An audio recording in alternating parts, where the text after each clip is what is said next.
De localizações estratégicas a bunkers ultra luxuosos, alguns bilionários estão investindo pesado em lugares para poderem viver caso a sociedade entre em colapso. Mas isso é só uma paranoia ou eles têm alguma informação secreta, algo que eles sabem e a gente não? Hoje eu vou te contar um pouco quem são esses bilionários, por que eles estão comprando bunkers, vou te mostrar alguns e ainda vou te explicar por que na minha opinião, mesmo eles tentando se preparar, os ultra ricos não se salvarão, pelo menos não dessa maneira. Meu nome é Pedro Silveira e você está no Futurologia.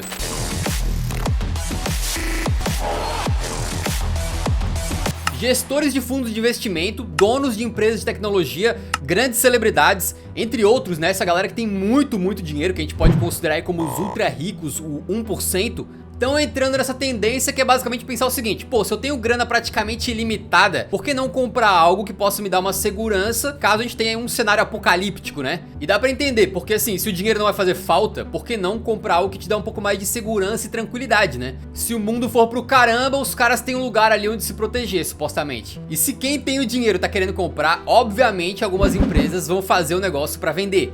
E é aqui que você já começa a conhecer com detalhes os bunkers que esse pessoal tá comprando, e você vai entender como os ultra ricos pretendem passar o possível apocalipse vivendo no mais absoluto luxo. Começando com a Opidum, que é uma empresa que fornece soluções customizadas para cada cliente, construindo bunkers como os clientes querem em lugares perto das casas onde eles já vivem. Então num vídeo de exemplo, eles mostraram um ricaço que vive numa mansão e aí usou o terreno embaixo do jardim dele para construir um bunker. E não é só uma caverna simplória pro cara se esconder não, tá? É luxo. A gente tá falando de mansões embaixo da terra, com direito a piscina, cinema, academia, garagem para múltiplos carros, em alguns cômodos até luz natural. Eu achei engraçado como eles se vendem como bunkers de ultra luxo, inclusive repetem várias vezes como os sistemas deles de ar, de água, de energia e tal são super confiáveis e da mais alta tecnologia. E aí no vídeo de apresentação eles mostram uma moça jogando Fortnite. É exatamente o que eu vou querer fazer quando o mundo estiver acabando. Só não sei se vai ter muita gente pra jogar online junto, né? Mas ó, se você tiver interesse em comprar um bunker personalizado desses, pode ficar tranquilo, porque eles começam ali com o modelo mais simples, né? Na casa dos 8 milhões de dólares. Mas assim, os comuns, tá? De menos de 300 metros quadrados, com apenas 2 quartos. Muito possivelmente você não vai querer algo tão simplório, né? O modelo que você quer, com certeza, é o L'Héritage, com 5 quartos, 7 banheiros e mais de 1000 metros quadrados. O valor inicial desse aí é 60 milhões de dólares, mas pelo menos você vai ter espaço mais do que o suficiente para jogar Fortnite no apocalipse, né? Mas ó, digamos que você já gastou esse mês em algum luxo, né? Por exemplo, pagar as contas da sua casa, e aí não sobrou tudo isso para comprar um desses bunkers da Opidum. Tem outras empresas que fornecem soluções um pouco mais simples. A Vivos, por exemplo, criou loteamentos com centenas de bunkers individuais, como se fossem umas pequenas casas subterrâneas mesmo. Nos Estados Unidos, por exemplo, aproveitaram de antigas estruturas militares e fizeram isso aí. Parece um cemitério, mas são as entradinhas dos bunkers, né?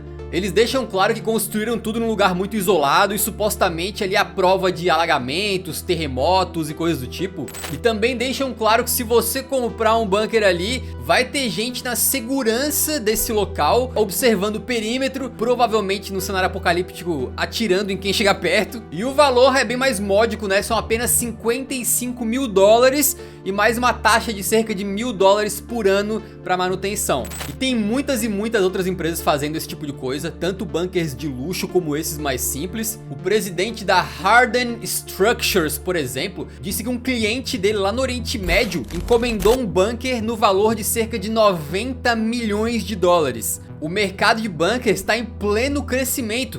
A própria Vivos disse que a procura pelos bunkers deles cresceu 2000% de um ano para o outro. Em 2023, a revista Architectural Digest colocou bunkers de luxo como uma das tendências para o ano. Eu não consigo nem colocar em palavras o quão bizarro isso soa, né? Bunkers são uma tendência agora. E claro, essas são soluções assim já mais prontas, mas é óbvio que o 1% do 1%, aqueles que são realmente os mais ricos do planeta, não ia se contentar em comprar um modelo pré-pronto, né? Pega o caso do Mark Zuckerberg, por exemplo. Ele que é fundador da Meta, né? Aparentemente está construindo uma estrutura absolutamente massiva no Havaí, com direito a mansões e outros edifícios ali, né? Construídos com o mais absoluto segredo e sigilo, que vão ter um bunker de mais de 400 metros quadrados e que tudo isso aí junto tá custando pra ele apenas a bagatela de 270 milhões de dólares. O Sam Altman, que é CEO da OpenAI, a empresa que faz o ChatGPT, é um autodeclarado sobrevivencialista. Alguém que se prepara pra viver cenários extremos assim, né? Ele aparentemente tem uma propriedade na Califórnia, onde conseguiria se esconder, e também um acordo com outro bilionário, o Peter Thiel, um dos criadores do PayPal, para supostamente fugir para Nova Zelândia num bunker lá que eles têm em caso de algum evento assim apocalíptico, né? O Bill Gates, segundo o fundador da Vivos, tem diversas casas, né, várias mansões, e embaixo de todas elas ele tem um bunker. E a Kim Kardashian também já declarou publicamente que tem um bunker, e segundo palavras dela, nós podemos precisar muito. E de novo, não é assim um cantinho, um quartinho escuro com um sofá para os caras sobreviverem, não. São lugares subterrâneos com estruturas de luxo, algumas delas tendo assim adega, galeria de arte, piscina e tudo mais que é preciso para os bilionários conseguirem sim tocar lá e ter a sensação de que o padrão de vida deles foi mantido, sacou? No episódio da série Elementary, o Sherlock Holmes está fazendo uma investigação ali e ele acaba descobrindo que uma dessas empresas que vendiam bunkers, né, fez tudo muito falso. Então as comidas que supostamente estavam lá para durar por anos, na verdade eram só caixas vazias, os filtros de ar meio que não davam em lugar nenhum, e a porta do gerador também tu abria e dava direto na parede, não tinha nada, era tudo falso, né? E de certa maneira essas empresas, elas vendem o medo, ou pelo menos se aproveitam do medo para conseguir vender esse produto e ganhar dinheiro em cima desses ricaços, né? Dando a eles essa expectativa de que as coisas vão ficar tudo bem, mesmo se o mundo for pro ralo. De que comprando um bunker eles podem dormir tranquilos porque vão estar preparados pro pior, né? Mas pra que exatamente que eles estão se preparando? Agora a gente entra numa parte do vídeo que é um pouco mais triste, mas o fato é que é o seguinte, mesmo sendo difícil de acreditar, a gente tá vivendo num período de relativa paz nas últimas décadas. Bom, enquanto eu falo, tá rolando a guerra na Ucrânia, o genocídio na Palestina, então é difícil acreditar, né? Mas de fato tem gente que conta o período pós-Segunda Guerra Mundial até a atualidade como uma longa paz. A gente teve menos guerras e com muito menos vítimas do que nesse período da Segunda Guerra Mundial pra trás. Mas mesmo com esse período de longa paz, muita gente tem a impressão de que algumas coisas estão indo pro buraco e que as coisas podem sair do controle rapidamente. Por exemplo, uma pandemia praticamente parou o mundo por alguns meses e certamente desacelerou o mundo por alguns anos. Isso que era só muito, entre aspas, o Covid. Imagina se fosse algo com a taxa de mortalidade de outra doença, como uma das variantes do Ebola, que pode chegar a 90% de mortes. Também temos tensões geopolíticas entre grandes potências do mundo, com alguns problemas tomando novas proporções, né? Por exemplo, a invasão da Ucrânia pela Rússia e subsequente fortalecimento do bloco ocidental contra os russos e os chineses, com todas essas potências tendo bombas atômicas, o que poderia supostamente gerar um novo conflito global ou até gerar eventos nucleares. Também temos a bota firme do capitalismo caindo cada vez mais forte sobre a população em geral, com índices de desigualdade aumentando, basicamente bilionários mais ricos e você mais ferrado, o que pode gerar revoltas populares. E se tem uma coisa que bilionário tem medo é disso aí, né? Tensões internas nos países e cenários políticos com mais extremos têm gerado perigo de guerra civil até em países supostamente do primeiro mundo. Também temos um mundo todo digitalizado que leva a um cenário onde algum ataque cibernético pode derrubar ou corromper grandes partes do funcionamento da sociedade, colocando o mundo num caos. E por aí vai, os riscos são muitos, né? Inclusive as mudanças climáticas aí. E tem gente que tem até medo, por exemplo, de erupções solares que poderiam atingir a Terra e acabar incapacitando equipamentos eletrônicos ali, jogando a sociedade no abismo, né? Então é pra isso que eles estão se preparando, né? Pra cenários onde ou momentaneamente ou por muito tempo tudo vira um caos e eles tenham que se esconder pra garantir a sua segurança. Eles sonham que se tudo for pro buraco, eles têm um lugar lá pra continuar vivendo no luxo. E na cabeça deles, eu imagino, tem a seguinte hipótese: enquanto eles estão em bunkers lá em segurança, o que quer que esteja acontecendo na superfície, talvez depois de um tempo melhore e eles possam sair, né? E esse não é necessariamente um pensamento muito novo, né? A gente pode fazer analogia com coisas que tivemos no passado. Por exemplo, castelos já eram, de certa maneira, uma forma dos poderosos viverem no luxo e protegidos com as suas famílias, com os nobres, enquanto a ralé vivia pra fora dos portões. E naquela época não tinha ameaça aérea, não tinham aviões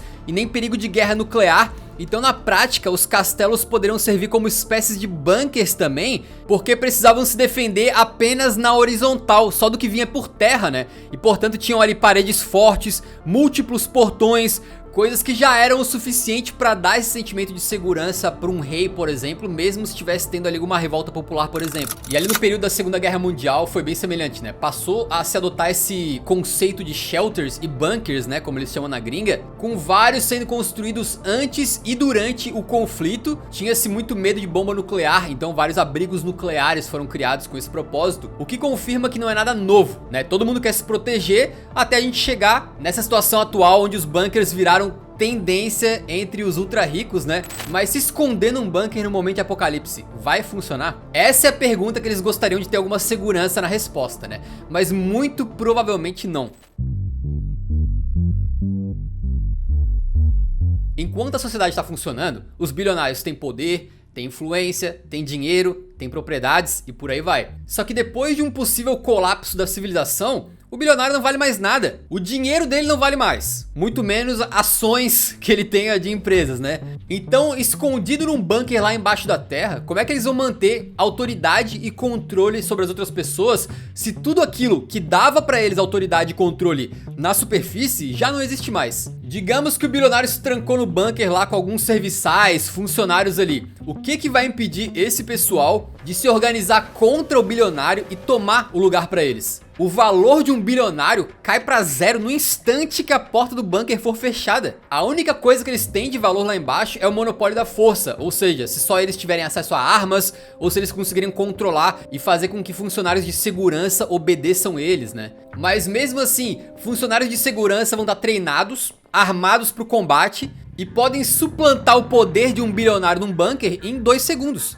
Inclusive num mundo que foi pro ralo, você ser famoso é até pior, né? Você virar alvo. Até porque no caso de um Jeff Bezos da vida, as pessoas cada vez mais têm essa interpretação correta, né? De que muito do sofrimento da população comum, que às vezes não consegue nem pagar as contas do mês, né? Ou não consegue nem botar um prato na mesa ali, vem das estruturas de capital e poder desses bilionários que basicamente sugam o dinheiro da sociedade inteira pra ficarem cada vez mais ricos. Então se der merda na sociedade, as pessoas estiverem realmente brigando pelas suas vidas ou por um prato de comida, a gente consegue imaginar que os sentimentos aí de vingança e de ressentimento contra esses bilionários aí vai estar em alta, né? Isso pra não falar da parte psicológica também. Você enclausurado, mesmo que com luxo, ali por dias ou talvez meses ou anos, às vezes sem saber se um dia você vai poder sair ou não, tem um efeito psicológico muito pesado. Durante a pandemia do coronavírus, a gente já viu como a saúde mental de muita gente foi pro buraco, né? Devido ao isolamento ali e tal. E também até como, por exemplo, casos de violência doméstica aumentaram muito. Agora imagina você tá num bunker ali pra sempre, entre aspas, sem nem saber se um dia você vai poder sair ou não. Se o bilionário não começar a perder a cabeça, é provável que outros comecem, né? É um equilíbrio muito delicado. E na minha visão só tem 2 formas assim meio que de funcionar isso aí pros bilionários, né? A primeira questão é uma estadia curta no bunker. Ou seja, não estamos falando de um processo apocalíptico, a sociedade não vai acabar, mas eles estão se protegendo, por exemplo, de uma ameaça nuclear. Aí passa uma semana ali no bunker até que a situação fique mais clara do que tá acontecendo. Aí tudo bem. O segundo cenário onde pode dar certo talvez é uma autossustentabilidade perfeita do bunker. Os caras têm que ter energia, remédio, ar, água, comida, esgoto, abridores de lata para abrir as latas de comida, né? Não dá pra esquecer. E uma forma de reparar e consertar tudo isso aí. Porque todo filtro de ar ali vai precisar ser limpado, toda bomba de água ou equipamentos eletrônicos em algum momento devem pifar ou dar algum bug, algum problema. Então se houver essa autossustentabilidade perfeita no bunker, em que todo mundo que esteja lá embaixo não passe nenhuma dificuldade, talvez é possível que o bilionário se escondendo lá fique numa boa. Caso contrário, não tem jeito. O cara que se esconder lá vai ficar nas mãos dos funcionários. Isso não é algo que eu tô falando. O 1% do 1% já tá pensando nisso. Olha só que loucura. Douglas Rushkoff é um professor e escritor estadunidense bastante envolvido com temas de tecnologia. Ele conta que certa vez recebeu um pagamento, né, uma grana aí, pra dar uma palestra pra grandes ricaços no setor de investimentos. Inclusive foi esse relato dele que me inspirou a fazer toda essa pesquisa e esse vídeo aqui, tá? Porque é muito interessante. Chegando lá, o evento era pequeno, era esse Douglas e mais uns 5 caras engravatados ali, ultra ricos, né? E o interesse dos caras era um só, entender como é que eles poderiam fazer pra sobreviver num cenário de colapso da civilização. E eles ficaram perguntando pra esse professor exatamente o que a gente acabou de discutir. Como é que eles podem manter poder e autoridade sobre os seus funcionários quando o mundo estiver indo pro saco e dinheiro não vale mais nada. E aí, pra vocês verem a índole dessa rapaziada, né, algumas das ideias que eles mesmos sugeriram, segundo o professor, envolviam, por exemplo, trancar a comida num lugar onde apenas o bilionário tivesse acesso com um código secreto, assim ninguém ia poder matar o bilionário, né? E outra ideia brilhante que eles tiveram, os funcionários usarem uma espécie de coleira que dá choque caso eles desobedeçam. Imagina só, o mundo foi pro buraco, você tá num bunker servindo um funcionário e ele bota em você uma coleira que te dá choque se você não fizer exatamente o que ele pede. São tentativas desesperadas de manter o controle absoluto no subsolo, né? Mesmo que isso envolva fazer uma espécie de ditadura de bunker. E lembrando, isso aí é um relato real, tá? Os ricos estão realmente pensando e se planejando pra esse tipo de coisa. E perceba que a ideia deles é como é que eu vou me proteger dentro do bunker, me proteger dos meus próprios funcionários. Mas os perigos também vêm de fora dos bunkers. Isso porque os ultra ricos não pegaram e construíram os bunkers por conta própria. Eles não tocaram no cimento. Eles tiveram ali provavelmente a ajuda de dezenas, centenas de pessoas, pedreiros, pessoal de obra, arquitetos, engenheiros, que sabem, por exemplo, onde fica o bunker, sabem como é que entra e como é que sai, conhecem as passagens secretas, conhecem o caminho de onde vem e sai o ar, vem e sai a água, como é gerada energia. Então, no momento de desespero, por exemplo, um engenheiro que trabalhou nessa obra, se o mundo for pro caramba, ele pode tentar, não sei, cortar a energia do bunker pra forçar que ele consiga tomar aquela instalação pra ele. Ou, por exemplo, ele quer entrar, mas não abre a porta. Se ele conseguir tapar os dutos onde entra um ar, pode ter certeza que rapidinho vai estar o bilionário e todo mundo lá de dentro saindo por conta própria pra conseguir respirar, né? Isso levando em conta que o bilionário consiga chegar no seu bunker, porque tu pensa assim, ó, num cenário apocalíptico, se houver uma catástrofe de uma hora pra outra, por exemplo, o motorista lá do bilionário vai querer levar ele dirigindo até o bunker? Ou vai querer ir lá ver como é que tá sua família, proteger os seus filhos? Na excelente série francesa Le Front des Mains, perdão pelo meu francês, a tradução é mais ou menos O Colapso, tem uma mulher que tá fugindo justamente pra um retiro desses de ricaços, que ela pagou antes do mundo ir pro saco, né? E não só ela precisa passar por um inferno pra chegar até lá, como quando chega, simplesmente um drone de segurança tenta matar ela, ao invés de deixar ela entrar. Numa terra sem lei, o que é um corpo na água a mais, né? Em outro episódio, um ricaço tá indo pra essa mesma ilha e no meio do caminho o motorista dele já começa a contestar e não obedece mais às ordens. Então percebe que muita coisa teria que dar certo para um bilionário poder ver que uma catástrofe tá acontecendo, conseguir chegar no seu bunker, trancar com segurança e viver uma vida em paz lá dentro. E mesmo que eles forem pro bunker, quando eles saírem, possivelmente o planeta já será outro, né? As estruturas que os mantinham como deuses na Terra possivelmente já eram. Then what, Bill? We crawl out of here like gophers to tiptoe through all that rubble up above? The rubble and the ruin and the bodies of our friends?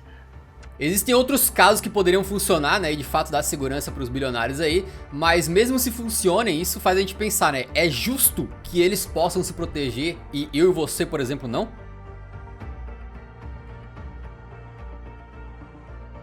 Não tem nada de errado em você se planejar para se salvar ou salvar sua família em momentos de crise, né? A gente, da forma como a gente pode, também faz isso. Salvando um pouquinho de dinheiro, economizando ali pra caso, pô, sei lá, a geladeira pare de funcionar, a gente tenha dinheiro pra comprar uma geladeira nova, ou mandar arrumar, ou poder pagar por um exame se alguém da nossa família ficar doente, coisa do tipo. Quem consegue viver em condomínio, geralmente vive atrás de grades ali pra se proteger do mundo que tá lá fora. Então não é nada novo você tentar manter a sua própria segurança, né? Porém, no caso do apocalipse, não deixa de ser nojento que quem tem grana consiga se enfiar num buraco igual uma barata e se esconder ali, vivendo no mais absoluto luxo, enquanto os réis mortais como eu e você, por exemplo, provavelmente estaremos nas ruas ali se matando por um pedaço de pão, né? If you're keen on spending eternity buried alive with a group so narcissistic they think that outliving humanity is a good idea, I'd rather melt with the masses and get it over with, wouldn't you? No fim, me parece que os bunkers para esses ricaços aí são uma solução de curto prazo. Então, se for um evento passageiro, por exemplo, uma ameaça de bomba que depois não se concretize, ou um furacão que vai passar e destruir tudo pelo caminho, mas que depois do furacão dá pra sair fora, tranquilo. Se você aí na sua casa tivesse bilhões, possivelmente você ia querer construir um bunker pra você também, né? Porém, se os ultra ricos estiverem se planejando para cenários realmente apocalípticos, em que na superfície esteja tudo destruído, a sociedade vá pro caramba, não tenha mais recursos, não tenha mais lei nem nada, e eles planejam se meter num bunker para passar lá anos, talvez décadas, vivendo no luxo e tendo ali serviçais, me parece apenas um sonho molhado de gente tão egocêntrica que quer proteger a sua personalidade acima de tudo, se tornar de certa maneira imortal, digamos assim, né, com a ilusão de que por ser rico e poderoso vai conseguir escapar das catástrofes enquanto nós mortais nos matamos na superfície. Para que um dia eles possam sair do bunker felizes e contentes, mantendo o seu status, né? E mesmo que existam outras soluções que eu vi na pesquisa para esse vídeo, como não ser um bunker, mas sim uma ilha, uma plataforma de petróleo, ou uma espécie de castelo protegido ali por um anel de fogo, o mais provável é que para se proteger do apocalipse, os ricaços estejam apenas comprando caixões grandes e luxuosos. Para mais conteúdo assim, siga o Futurologia. Contemplem a última fortaleza dos superpoderes.